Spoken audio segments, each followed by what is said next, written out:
Pour yourself a sweet tea, pull up a lawn chair, and turn the page with us.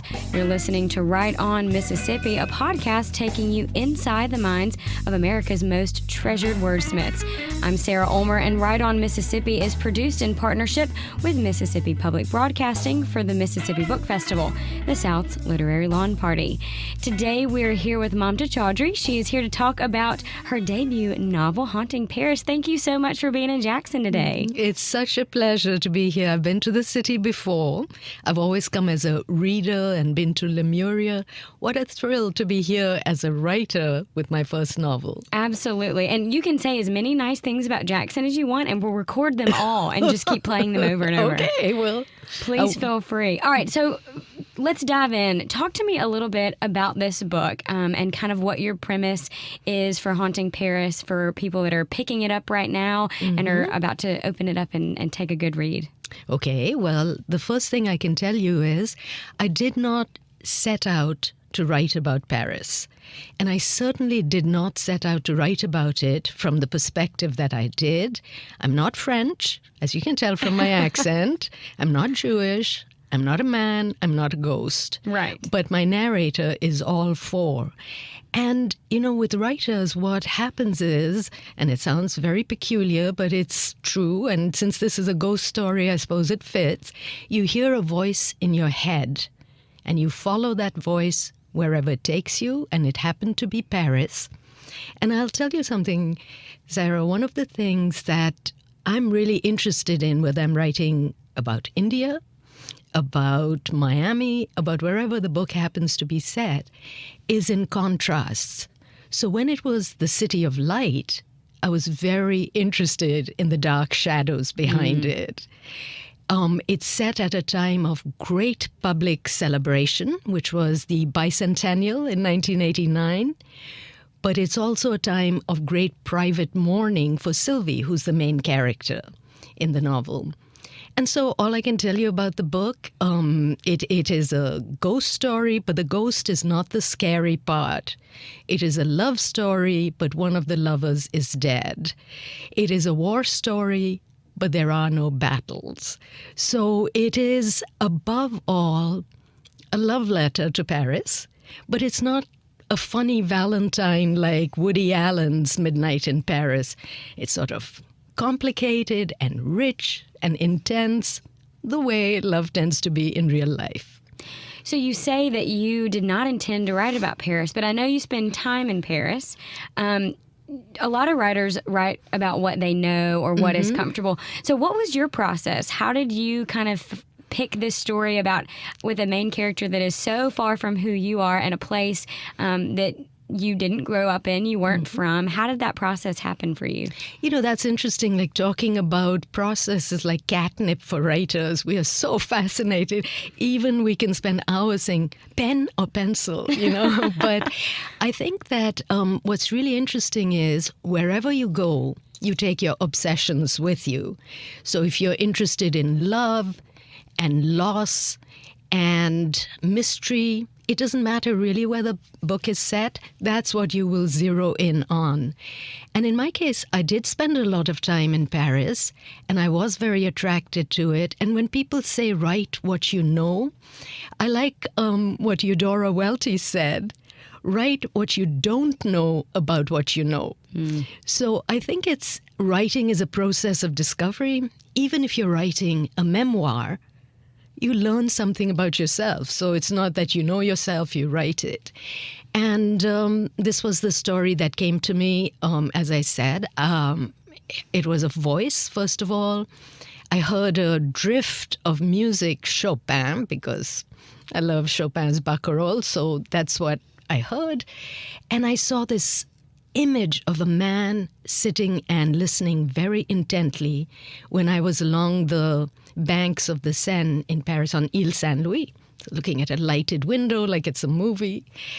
And I thought, who is this man? Why is he listening so intently? What brings him back here? And it was a ghost who had returned to the woman he loved and the place he called home while he lived. And it was the music that had summoned him back because he had unfinished business. So, well, that, made my hair rise up. So I said, okay, well, this is what I'm going to follow as a story.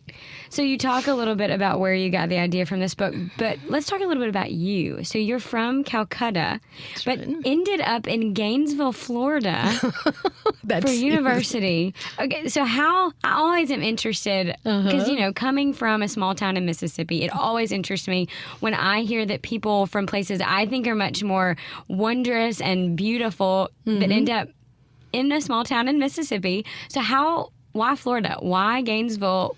What was that experience like, going from a very different culture to coming to America like that? Right. And I was born and brought up there, so my education was actually in India, in Calcutta.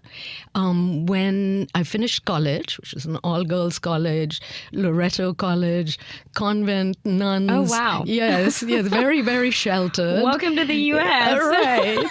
So then I come to the States, and not just to the States, not like New York City, which would have been, much less of a culture shock for me than Gainesville, Florida, where it was a tiny little university town, and it seemed so exotic to me. I would go out on the streets and go, where are all the people? Because, Calcutta is like thronging with people. But I will say that one thing that helped me immensely was that I did speak English. So the culture shock was not linguistic at all. And I was so lucky. I met people who were so warm to me. And to this day, I am good friends with the girls I met when I first came to graduate school. That's awesome. And then in one of my classes, I met this handsome, blue-eyed, bearded, blonde gentleman who carried my books from the library to the journalism school. And I was so grateful I married him. That's a great story. You gotta find a man that carries your books. He's still doing it, all these decades. Yeah. I know we walked in and look, do you have some water? Can we get her some? Just right. Looking to take care of you. It's a full-time job to look after a writer. We have very high maintenance. I won't say that I believe that, but I will take your word for it. And so you were at school for journalism, so you've actually spent some time in a radio booth before. You spent your career doing classical music. That's exactly right. Boy, you have done your homework, Sarah. I did. The World Wide Web is a wondrous thing. And you Google your name, and I find lots of things that I would have, you find lots of different stories about people that you might not have never, ever known before. Yes, even about yourself. Things turn up there and you go, I said that? So when I was at the University of Florida in Gainesville, I was studying journalism and communications. And I had worked in radio in Calcutta. And so that was natural for me to go into broadcasting. So I was in the university radio station, always attracted to classical music. And I was also attracted in writing, in journalism, not to the hard news stories, but to the features. I interviewed Ken Kesey, and at that time, new journalism was the vogue, So you have Gay Talese, you have Tom Wolfe, you have all these writers writing in a very different way about real events, about real strata of society. And here's the kicker.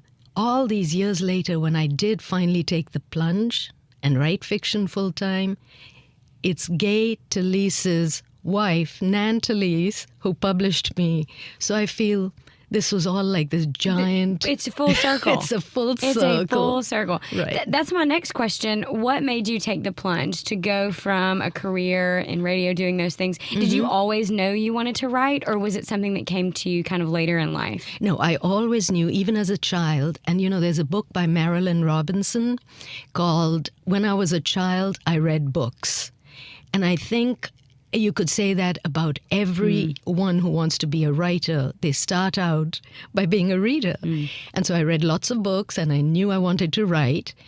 Even as a kid, I'd walk around with a notebook and a pencil, and people would just run from me because they knew a story was coming. And it was like, oh, please. But I always worked around writing. I wrote movie reviews, I wrote feature articles, and then I got a PhD in English from the University of Miami because I'm from India. And everybody would come up to me and say, "You're from India? Are you a doctor?" And, I said, "No, I'm a DJ." "Oh, you're not a doctor?" So after I got my PhD, when people say, "Are you a doctor?" I say, "Yes." Actually, I am. Thank you for asking. I am, that's right. And I don't say I'm a doctor of literature, but literature... That's not what they ask. They just want to know if you're a doctor. Exactly. And I will say that books can cure a lot of what's wrong with the world. So I'm very proud of my medical degree. We're talking to Mamta Chaudhry about her debut novel, Haunting Paris. Now, in the book, what do you want people to take away from it? I mean, do you want them to focus more on the love story or the mystery or on Paris itself? Did you have anything that you thought, gosh, when somebody finishes this book, this is what I want them to feel? Yes, actually, I did. I mean, of course, the love story is there, and it's very intense because it's about a yearning for somebody that doesn't end with death. It doesn't end when breath does. It doesn't end when life does. That love continues. So that's one thing that I think people will take away from it without even being told to take it away. You're right, Sarah, that Paris is a character in the book. Paris sort of is living, breathing in it. But the one thing I would want people to know, because there's a very dark part of the story. There's some light and funny parts. I'm much lighter and funnier in real life, actually. In my writing, I go straight for the shadows. But, and that is about memory, how it works. The main character, Julien, one of the narrators, was a psychiatrist in real life. So he worked with people's memories, with their dreams, with their desires. And I think the important thing about memory is what we repress. It's what you choose not to know. And in the case of France, one of the moments of willed amnesia is in this book, and it's brought to light. You don't want to remember because you are complicit in something. And so the book is set in 1989, the bicentennial of that glorious revolution which gave us liberté, égalité, fraternité. But if you go back to 1942, a very dark chapter, that was when France singularly failed to live up to that motto. And so I think one of the things I want people to know is if you repress history and memory, it comes back with a vengeance. And the Auschwitz Museum says, the Holocaust did not begin with the gas chambers. It began with language. When you dehumanize people, when you call them vermin, you're sort of giving the green light to extermination. So that's where it begins. And then I was in New York recently making a presentation, and there was an exhibition on by the Holocaust Museum in New York. And these words just sort of struck me so profoundly, and that's what I'd like people to take away from the book. It said, the Holocaust, not long ago, not far away. I think it's interesting how you tie those two time periods together in the book, something that's really joyous and happy, but then this reminder kind of where they came from. In your research for the book, what processes did you go through to learn more about how that happened in Paris and then the bicentennial and things like that? Well, I'll tell you, I wish I were the kind of writer, which I suspect John Grisham is and others, who have a really clear idea of what they're going to write. They go out and do the research, they write an outline, they write the book. But if there is an inefficient way to get from point A to point B, I will surely find it. So I took a lot of detours. It was a very circuitous route, and I learned so much along the way. And if I put everything I learned into the book, it would be 898 Oh, yeah. pages. So it's a very compressed book of 288 pages.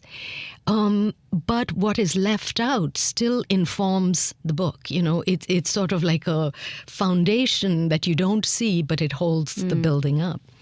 So I spent a lot of time learning how to write academically. And then when I turned to fiction, I spent a lot of time unlearning how to write academically.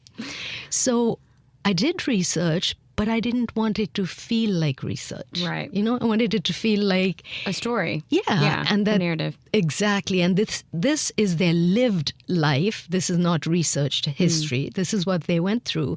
So as I got to know my characters better, I tried to find out what their life would have been. And as I researched stuff, I found out more about them. So it was a mutually reinforcing project. And I have to tell you, a great gift to me was meeting people who had lived through those dark days, and they talked to me about their stories.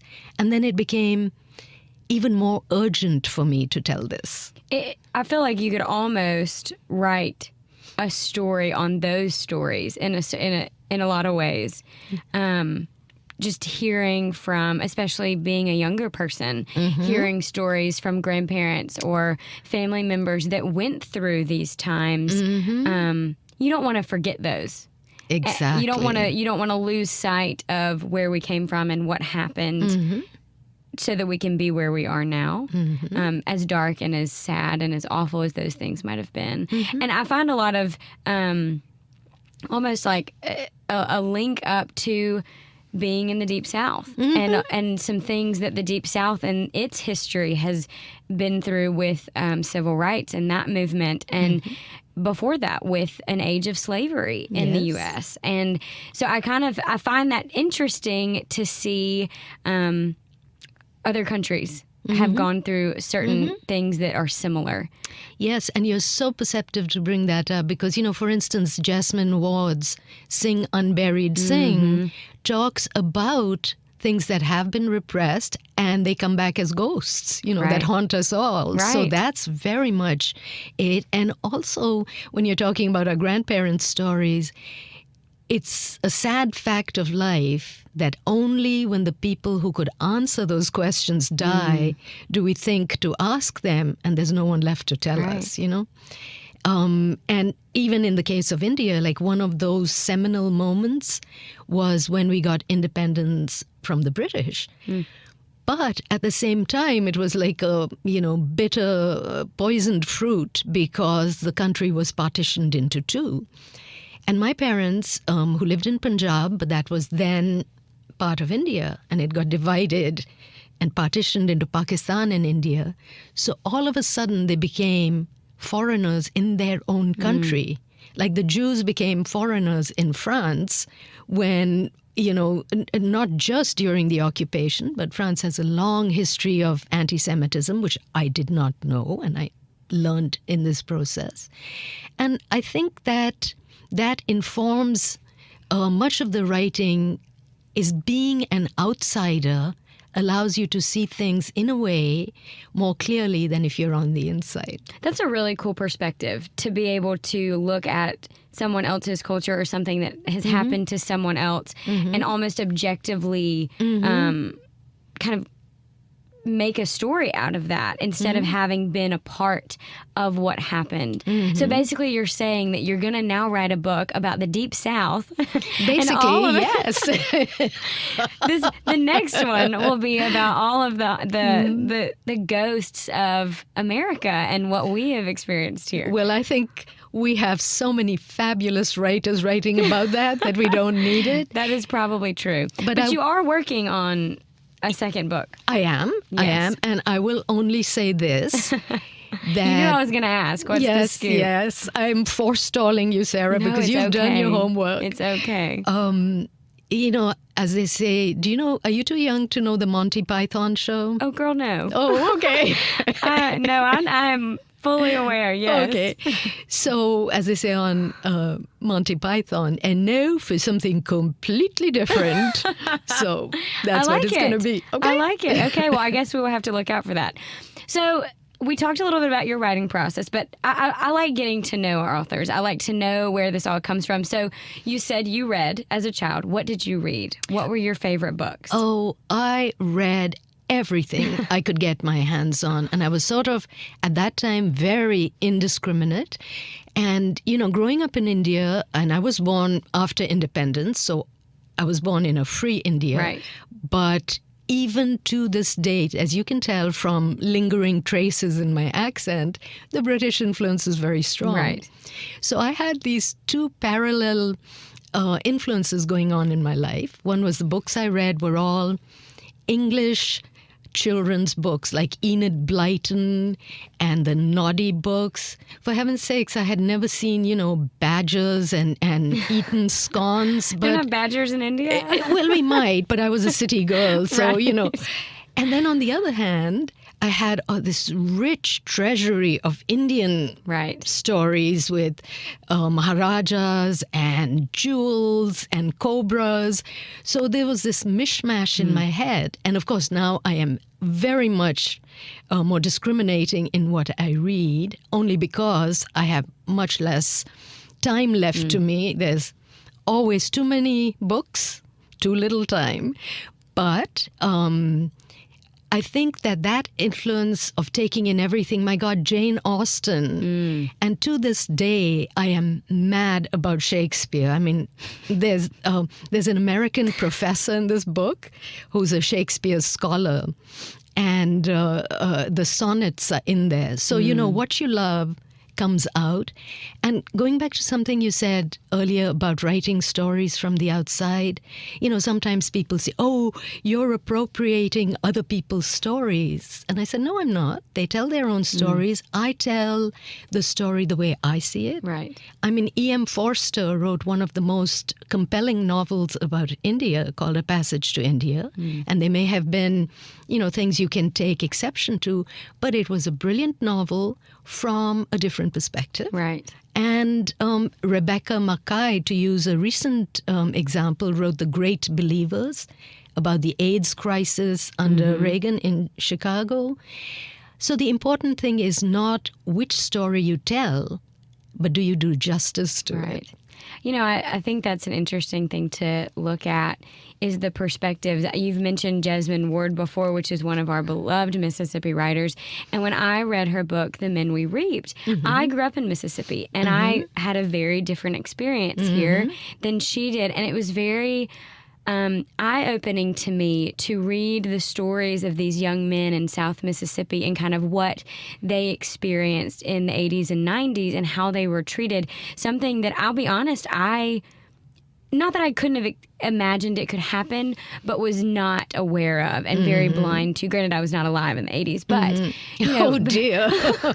Well, that's aged me immensely just hearing that. But I do think there's something to be said about reading books from other people's perspectives, even if it's about a time and a place that you might have had a part in, to see how they saw it without... a comment section and a like button until you get to the end of the story. I feel like oftentimes we don't take into account that the world is different from everybody's perspective. And it's important, I think, to understand as many of those as we can in order to better relate with each other. Well, what a perfect reader you are. Yes. Oh, gosh, no. I wish like you said, too many books, too little time. I wish I had time to read more. That's an absolute truth. Even with the book festival, you kind of... You would assume that we just have a little room where we sit in and read. Actually, we should talk about having a room where we just sit in all day at the book festival office. Okay, so you talk about reading. What are you reading right now? Well, I have a lot of books that... have you seen this New Yorker cartoon? It's two bedside tables on either side of the bed, his and hers, and there's this huge tower of unread books. And I feel they're going to topple over and conk me on the head sometime because it's like the revenge of these books that you mean to read and don't. But I just discovered this wonderful woman. And, when people talk about new books, even if a book is 30 years old and you've just found it, it's a new book to you. And I can't believe I never knew her writing before. Let me see if I can remember the name. I think it's A Manual for Cleaning Women by Lucia Berlin. Okay. It's a book of short stories. And, my passion is novels. I write them, I read them. And when I read short stories, I'll read one, put it aside, come back, read another. This book, I read all the short stories straight through. She's an amazing talent. And, it's like me as a writer. I wish I'd been discovered earlier, but I'm glad I'm discovered now. And I wish I'd read this book earlier, but I'm glad I've read it now. It's always good to get around to the things that you might have wished you had seen when you were younger. Correct. Well, I know we're thrilled about your debut novel, Haunting Paris. And if you've not picked up a copy, you can at your local bookstore. If you're in Jackson, that's Lemuria. And we want to thank you so much for being here today for the Mississippi Book Festival podcast. We are excited to add you to our incredible repertoire of authors that have come through Jackson and have sat down with us and are excited to see you at the book festival. Thank you, also Sarah. in August. I know it will be hot and muggy. We'll have so many water bottles. Yes. Get you one of those personal fans. Well, you know what? There's nowhere else I'd rather be sweating than here. Well, that's exactly what we want to hear. So we want to thank Mamta Chaudhry for joining us today. Be sure to visit your local bookstore to purchase her work and keep up with her online. Do you have a website that you can... I do. It's mamtachaudhry.com. And it's like going to Paris without the expense of a ticket because there are pictures from Paris, there's music from Paris. There are other books about Paris, so mamtachaudhry.com. And at my advanced stage, I've taken the plunge into social media. So, look at you. Hey, I know. Tweeting late in life. But find me, Mamta Chaudhry 1 at Twitter. Thank you, Sarah. Right On Mississippi is produced in partnership with Mississippi Public Broadcasting for the Mississippi Book Festival, the South's literary lawn party.